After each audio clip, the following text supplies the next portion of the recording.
Welcome to this course. In this course, we are going to learn how you can build projects in Next.js using OpenAI, as well as how to create a group chat application using socket.io.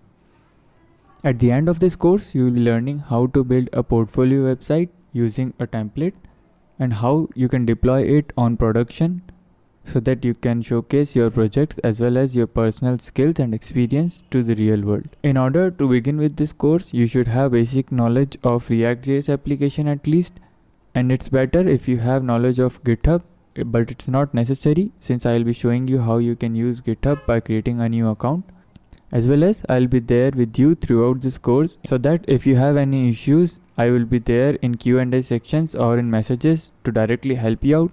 You can also join our online learning community so that you can post your questions over there and someone in the community can help you instantly. So I'm really excited to start up with this course and I hope that you are as well excited. So let's start now.